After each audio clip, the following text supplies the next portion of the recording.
All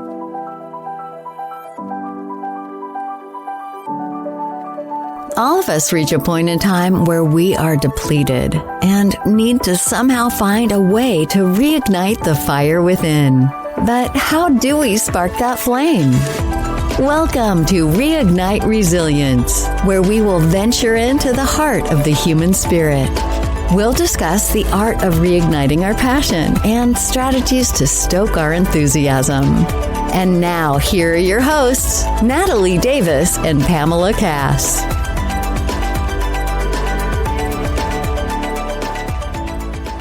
So I imagine it's getting these leaders to see that their emotional intelligence actually can drive productivity and longevity and engagement and retention in their businesses, that they just don't see that relationship yet. So how do you help them? Yeah, it's interesting because a lot of them do struggle, and you guys, both men and women, that are at high levels. So and I always say this, think of a massive curtain, over our performance. We're can you move the curtain so we can start the performance and engage, right? Think about that when a person is mentally not well. Anything you say is kind of bouncing off the curtain.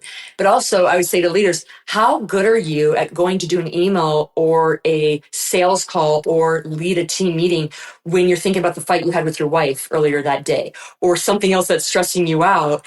And I'm you end up sending an erroneous email, maybe get really touchy in a sales call or whatever, and it doesn't go well, right? So right there, when you're not emotionally in a good space, it's going to affect how you connect. So I try to give them examples like that. And I'm and especially my men, I've been on stage and all you men, you don't want to be emotional, don't go, be guided by emotions. I'm if you don't know how to move emotions through, your emotions are guiding you every day of the week and twice on Sunday. And they laugh at that and then they realize it. And I always say this, and I've said this to men that, I'm so when you get upset with an employee, tell me what you feel. They're I feel anger. I'm do you think that's an emotion? And they smile. I'm exactly. Do you want to get rid of that emotion? Because, anger is probably not going to be helpful. So I try to use tangible things like that because they know it affects. Emotional intelligence. They've hit walls when they feel like they're not communicating a certain procedure with people. And that someone maybe learns differently than them. You guys, part of emotional intelligence is understanding with the words and nonverbal. I teach a lot about presence and using your body to create safety so you find out from them how they learn and how they communicate. But I'm how many times have you had conversations going through a problem and you don't feel like they're listening to you, or you're beating your head against the wall? So I try to give real-time examples. And how much time does that waste in a staff meeting? You end up having 3 staff meetings instead of 1 in a week, and the problem is solved. So I try to give real-life examples of when someone's not resilient, what happens? When someone is not emotionally intelligent and it blocks barriers in communication and problem solving. And they start seeing it. Sometimes, again, most people coming to me finally do see it.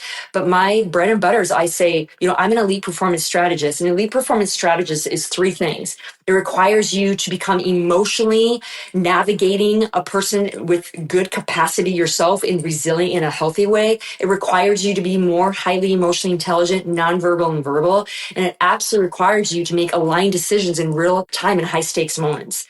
That requires this to be working in a very healthy way. And if it's not, you're not going to be resilient, you're not going to communicate well, and you're not going to make good decisions. And even if you do, it's going to be forced and you're going to feel like junk doing it. So 1 or 2 things is going to happen. It's not going to go well, or it's going to go well, but you're going to feel like you're drained at the end of the day, and you're going to want to go home and not hang out with your family because you're in a bad mood.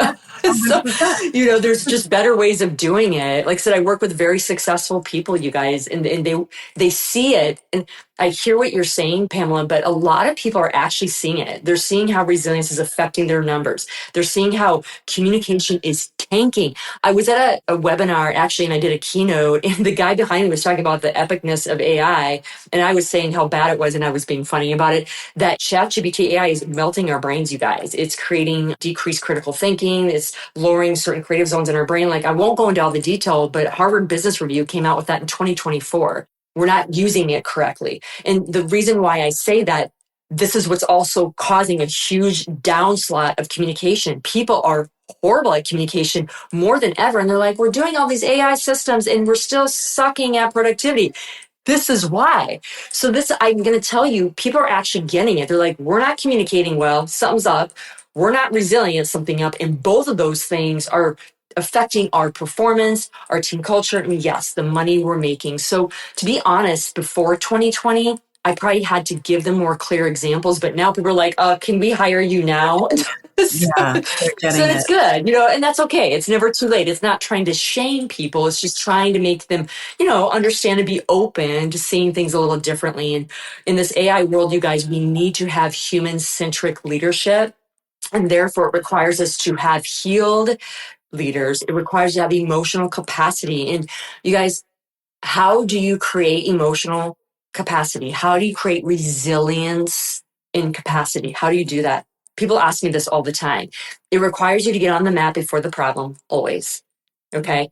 And by the way, it doesn't mean that you just do a challenge for challenge sake. This is the caveat. Everyone listen to this, listen to this. Challenge yourself in something that you have been avoiding. A lot of us as businesses leaders do hard things just to say we're doing hard things, but we're avoiding things that we should be doing in our business. And is the thing that not only increases resilience, but guess what? It actually moves our business forward. So I say, challenge yourself. I challenge myself every day, you guys. Sometimes it's navigating a tough conversation with a friend that could reject me. Sometimes it's making a business deal. Sometimes it is doing, training for a marathon because I love marathons and I know what it does for my mental health, but it's doing stuff that you're avoiding and getting on the mat. Maybe you struggle with speaking and you're supposed to head more meetings. Maybe you get on the mat more every day. That's what I mean about challenging yourself, you guys. So challenge yourself mentally, physically, emotionally in areas you're avoiding. That actually accelerates your capacity in your nervous system more effective than just doing hard for hard's sake. That's number one. Number two, it requires you to do what I just said to you guys earlier, pause. We don't pause enough. Your body has wired a certain amount of things it does to create safety. Some is dysfunctional, some is trauma based, some requires somatic work. Okay. But sometimes it just requires you to pause. Body wants to feel safe. And if it says, I want to do this, but I know it's not or it's dysfunctional for me. If you pause and say, I'm going to allow you to see something different, body. The body actually takes longer than the brain, you guys, to rewire because it holds on to things. It needs to pause and be able to have the opportunity to choose something different than what it did before. That's the second part, pausing. And then the third is really knowing that your body actually wants to have peace and joy, you guys. It actually wants that specifically during when your back is against the wall. It actually wants that. So it wants to get out of the problem, like when we're really tense, but it needs to be in a calm state. What did I say before? So it can make the right decision and get the creative zone popping again. Think about when you're in a stressful state and you stay there, do we make good decisions? So when your back is against the wall, it's saying, can you get me in a calm state? So I teach a lot of frameworks to shift your state to get calm. So it can actually give you something good during a really hard time. You guys, I talk about this all the time. I remember when I started my PT practice, one week, I wasn't sure if I could pay my employees by Friday. I literally had like $200 in my bank account. I was like, I don't even know how this is going to work. And I remember I was in chaos and I'm like, I need to get in a grounded space.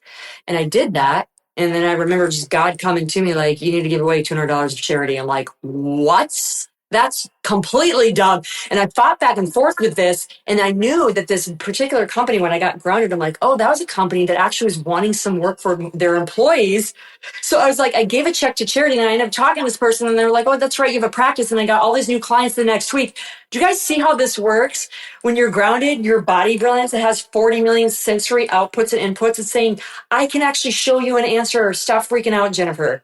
I literally got the highest paid week that next week because I gave my money away. Not that you have to clear your bank account every time, you guys, but when you ground yourself, exactly. you don't have to do that. And I'm not going to say that's always a stewardly thing to do for your business, but sometimes it is. When you get in a grounded space, your body is calm enough to give you an answer. Sometimes it's something that feels aligned. Sometimes it's going high and right, like do this. How many times when we get in a grounded state, we're like, well, I don't know if that feels good. I'm going to do it. Then we do it. And it ends up being beautiful and tangible. It comes back to us. Like, you guys, this is real. So increasing your capacity ahead of time, knowing your body wants to be in a calm state and be able to go from that space when your back is against the wall and it wants to be in joy. You guys, it wants that more than anything. It does better in a state. And athletes know that. Entrepreneurs know that. We just know it. And I've created a framework that allows your body to do it, allows you not to force it, but move into resilience in an easier way that the body's like, yep, I'm ready to rock and roll, Jennifer. And guys, when you do that, game over. I love it. I love it. Amazing. And Jennifer, as you say that, like I think about, I had this conversation with my coach last week because I'm going to make it an I statement. Sometimes I like to take the shortcut on that, right? Like as I get on the mat and I realize what needs to happen, I don't take that moment to pause. And then I find something that I know will put me in that joy state, but it's temporary, right? Because I didn't do the hard things. I'm still constantly doing other things to say, well, I didn't do the hard thing, but look at all this other stuff that I did, right? Like I did all these other things. Yes. And that's temporary, but it's not what I need to work on, right? Like I need to do the hard 100%. Yes. You get killed two birds with one stone. When you do something hard, it increases your capacity for hard. And it's often the hidden gem, you guys, that moves your business forward. And you guys, I remember I had a conversation, Mike, why is God telling me to talk to my mom? And I'm busy with crises at work. And this hard conversation I want to have with her. I finally had the conversation. I realized the connection of how I wasn't having a hard conversation in an investment for my business.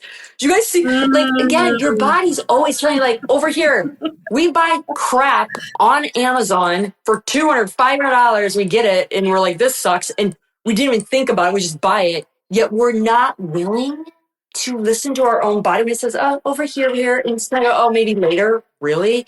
I work with people that have like 3 companies, you guys are like, we can't do that. I'm like, you don't have 7 seconds to pause, to allow this to say something that might save you the entire day. I don't care if you own 10 businesses.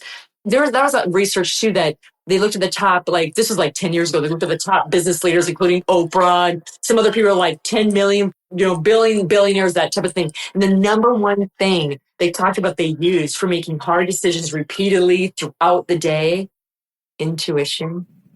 Listening to their body intelligence, being in a calm state to listen to it. You guys, this is research. So you can either hear me talk or just try it.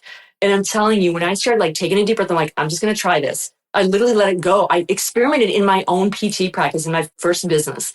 You guys, I made 6 figures our first year in 2008 crash with a holistic practice that had no right to be there because it was traditional based PT. People came to me in droves.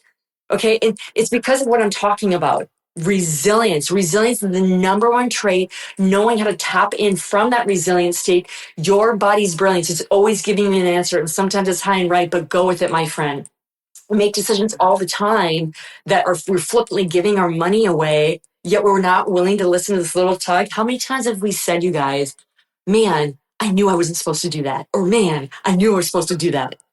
And you guys, it's okay. It's not a shame. But now I want you to start listening to it. 7 seconds, pause. You know what? I think I'm going to choose me this time. I think I'm going to do this for my health. I think I'm going to go talk to that employee. You guys, it changes your personal life. It changes your professional life. And more importantly, it changes how you show up in the world. And God knows we need the highest level version of you coming in the world because there's a lot of crap out there right now. And we need good people doing good things, which requires you to be in a state that's healthy. I'm so obviously you can see I'm so passionate about that. I'm a healer now on stage in boardrooms. That's all I do now versus being in a brick and mortar. And I love it because this information needs to get out there. Somatic work needs to be in the boardrooms. Resilient talks in real talks need to be in the boardrooms. And when we start need to be in public schools, need to be in with these kids that are growing up wondering what the hey to do. Let's get in there and help them wire in a way that's better than what I was wired for.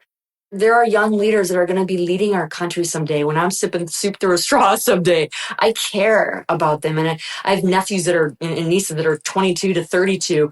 And they ask me this all the time. Like, what is the number one thing that's going to keep us successful, Auntie Jen? And I say this all the time, like, find a way to stay healthy and be yourself. Those are the 2 things I tell them. Find a way to stay healthy, mind and body, get support, and be yourself. Don't go on someone else's blueprint. When you do that, game changes. And those are the things I would give to anybody listening, even people that are in their 50s, in their 40s. If you're struggling in life, get some help to create a better machine here, which is the best machine ever made, ever, is the human machine. And have fun of who you really are. Quit the BS. Be who you really are. Stop trying to be someone else. Be in environments that you feel safe, AKA an employer, that you can be yourself and contribute. And when you do that, things change, you guys. Things change for you in a really, really powerful way. Even in 2026, things change, you guys. I love it. 7 seconds. That's all it costs you. Exactly. Jennifer, you shared the 7-second portion of your framework, and you've mentioned that you have quite a few frameworks that you'll take your clients through. Do you have one that you can share with us that's easy, that our listeners could incorporate, that would help them in expanding so that they can have space for more resiliency in their lives? Let's take a quick break. We want to take a few moments to thank our amazing sponsors that make the Reignite Resilience podcast and Reignite Live event possible. First and foremost, we want to thank our amazing friends at Casa Sagrada, located in Loveland, Colorado, a meeting and event space that is sure to deliver everything that you need. We also want to shout out to Nikki Burnett with Taste Life Nutrition. Nikki says when you own your health and align with your own body's truth, you unlock the freedom to live fully with purpose, clarity, and power. And last but not least, we want to thank our amazing friends at Ciudad Maderas, the developers out of Mexico that are developing the Yucatan to give you an opportunity to have home ownership in paradise. We hope you're enjoying this episode. We'll see you soon.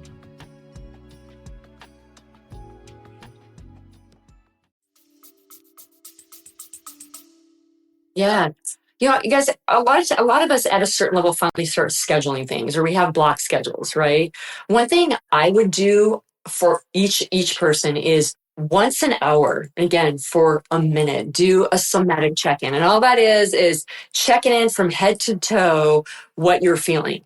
Am I having a headache? Well, why am I having a headache? Oh, I have tension in my shoulders. Well, is it because of a staff meeting coming up? Why am I having tension about that? Like, it allows you to really check on like what's really bothering you. And also at the same time, it allows you then to communicate that to someone what really is bothering you. But number two, it allows you to start understanding what the body's communicating to you. I can't tell you how many leaders you guys I work with. And I say, do you think you're pretty resilient? Do you feel like you handle stress well? They're like, yeah. And then after they start working with me for like 1 week, they're like, oh my gosh, I am horrible. You know, they push down the heart palpitations. They don't realize that their body's crying out. So I'm going to tell all of you, before you can become resilient and maybe listen to your body, you got to even know what it's saying to you. So once an hour, I do this all the time, you guys, still. Every hour I get up and move and I do a somatic check-in. And what it means is just sensing from head to toe. Where am I carrying tension? Where do I feel anxiety? Do I feel really good today? Just checking in gets you used to listening to your body. That's number one. And exploring, oh, that doesn't feel good. Let me journal about, or let me think about, or talk out loud why I'm feeling that. So when my boss asks me when I go into the next staff meeting in 10 minutes, if I'm not doing well, maybe I can articulate that to him and maybe also to myself to advocate. Does that make sense? So that's number one. Somatic check-ins, I would say, is a powerful tool in so many ways. The second thing I want to encourage people to do is by the end of the day, after you've done somatic check-ins, what was the common negative emotion you found yourself in? Maybe you're in anger a lot of the day. Maybe you're in anxiety a lot of the day. Maybe you're in fight or flight or like feeling threatened. And you're like, why am I feeling threatened? And don't even know why.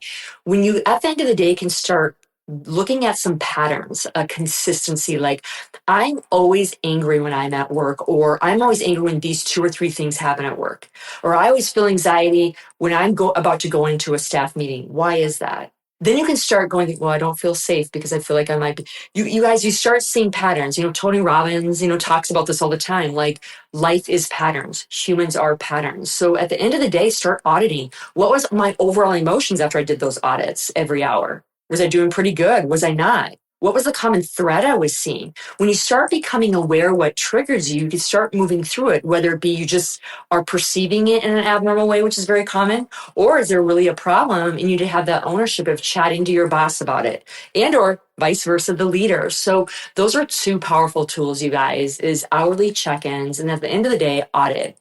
How are you actually doing? How did you do?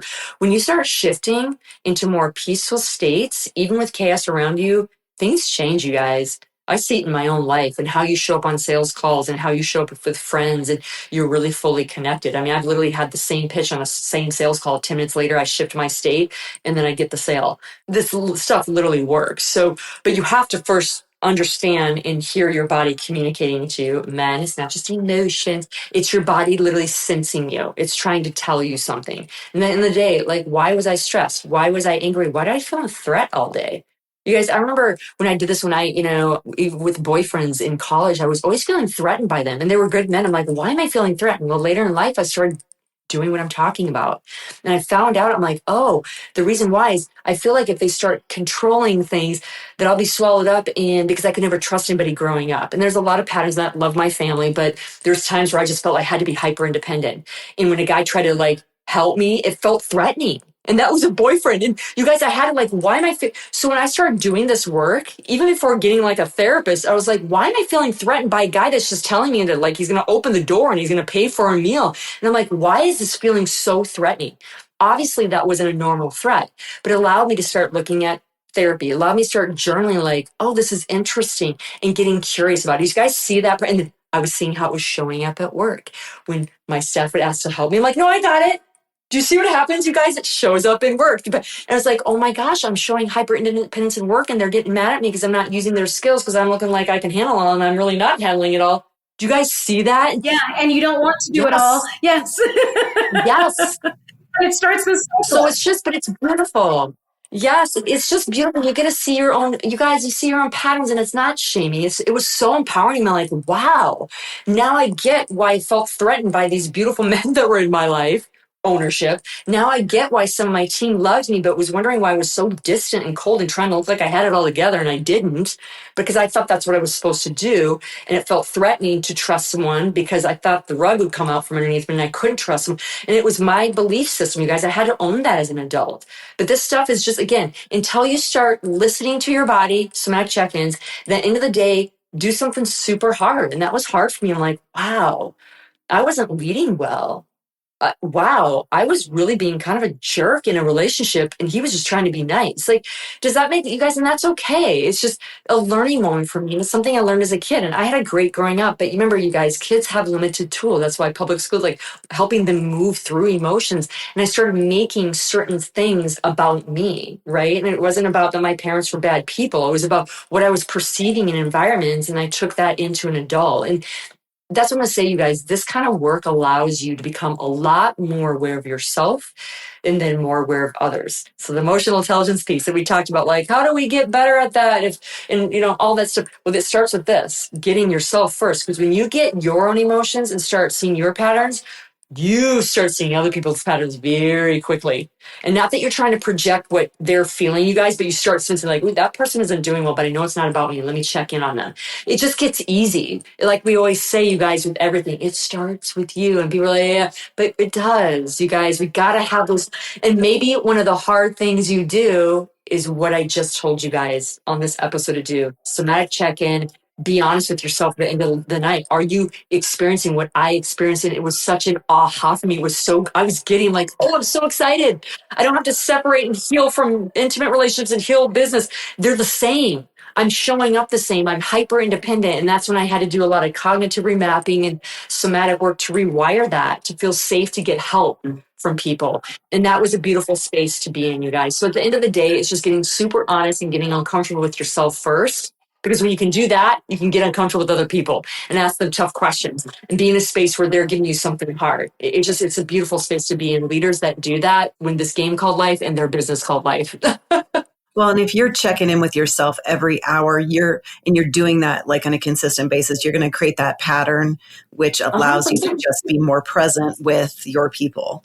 And so and you guys, it's less than a minute. It's just like the 7-second rule. And there's days I'm doing well. I'm like, ooh, I feel good. I'm in my mojo. I teach a lot about flow state and Jedi state. And there's things, by the way, I teach in companies to create flow state for your whole team. It allows you to work like 8-hour days in 4 hours. Like that's one other part of my practice. But point is sometimes you'll be like, boom, I feel good. Keep going. Like, does that make sense? So it's not like, again, it has to be this, I keep saying kumbaya. I love it. But it doesn't have to be this like whole, you guys, we need that. And there's a space for that. But sometimes in real time, we got to be like, okay. And I get that. So I'm giving you a tool, you guys, that you don't have to spend 20 hours trying to heal yourself and be in real time. Because a lot of times it's like catching the dog peeing. The brain is about to do something in real time that you don't want it to do. Catch it in the act. That's the best way to rewire you guys. It's not just 3 hours of somatic work, which I love. It's literally in real time, in high stakes moments. And inflection points where your back is against the wall and you have payday coming up in 3 days and you're wondering how to pay for people. You guys, I mean, literally, you're going to have moments like that. You guys, we're all going to have that. But there's ways of tapping into this. Like just mentioned, it is so freaking brilliant. Like just listen to it. Man, it has your back. It has no ulterior motive. Why? Because it's your body. It says, I want to be okay, dude. I'm in this with you. Let's not go crazy. Let's figure this out. And when you do, it's beautiful. It just starts feeding you things. It's brilliant. It's your unique DNA that's literally coming out in the world and trying to help you out, Pamela. Help you out, Natalie. Help you out, listeners. Don't underestimate the tools you already have here before you use any AI tools.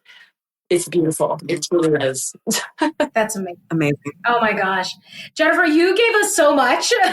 So thank you. Thank you for sharing the tools, the modalities, your knowledge. Let our listeners know where they can find you. If they'd like to work with you, if they'd like to just follow you and see what you're up to. Yeah, absolutely. Well, I do a lot of speaking across the country. So if I'm in your area, you can always come to one of my events. But yes, other than that, I'm the most active on Instagram and LinkedIn. So my Instagram handle is the Jennifer Watson, and my LinkedIn is Jen, JENN-Watson. I had to do that because Jennifer Watson is apparently a very popular name. It is But in any case, yes. So check out, honestly, I answer my own DMs. If you guys have questions about this episode or interested in continued support, I love this stuff and I want you guys to get it. So I'm absolutely available for you. I love this. Love that. I love that. Any final thoughts, words of wisdom, insight for our listeners before we sign off? Yeah. Man alive, you guys, life is so colorful and it is very hard, but that's part of the color. And if you're willing to embrace the highs and lows are all highs, honestly, that is the biggest thing that will be the most enlightening for this life, because the next corner is going to come. And if we can learn these tools I've given you, it makes the highs and lows just kind of you're steady the whole way. And you guys, at the end of the day, we all truly want peace and joy in this life, just with all the things that we all experience. And if we're open to just knowing it's the color of life, the highs and lows, that's the biggest thing I can give you. And then just from the risk taker that I am, the person that wants to continue to push myself and others, I will say this, and it's a quote that's an unknown quote, so I don't know who actually quoted it, but it's sometimes you have to take a leap and build your wings on the way down.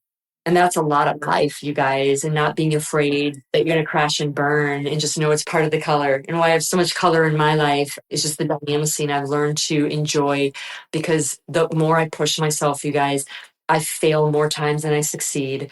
I faceplant more times than I succeed. I've had keynotes that have flopped. I have business deals that have flopped. I've had relationships that have flopped. And I've had brilliant relationships.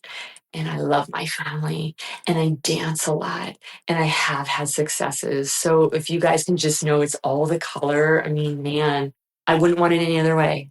And I don't regret anything. And I hope you guys can live in a space with this type of work that you don't regret either. I love it. Beautiful. Oh my gosh. Thank you. Thank you. Thank you, Jennifer.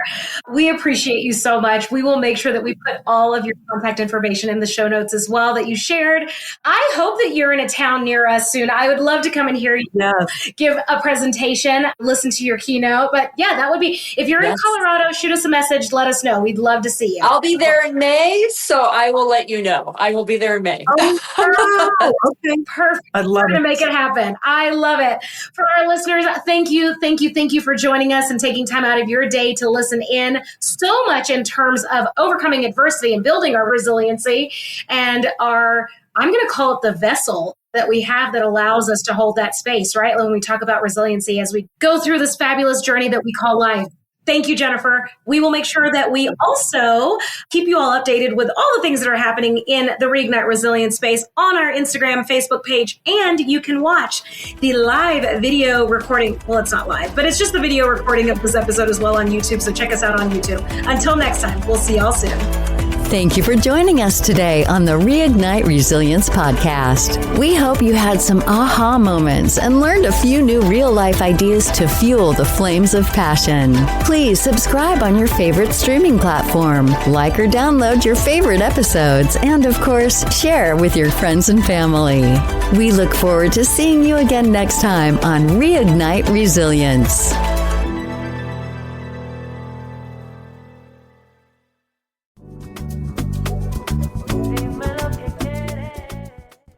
Reignite Resilience family, we are so excited to share with you that the book, The Quiet Gift, A Journey of Self-Worth and Resilience, is now available on audiobook at Amazon. Make sure that you check the link in the show notes so that you can click on that and download a copy of the audiobook. This is an amazing story written by Pam as a part of the Red Journal series and narrated by Kristen Aiken-Salata. So we hope you enjoy. Until next time, we'll see you soon.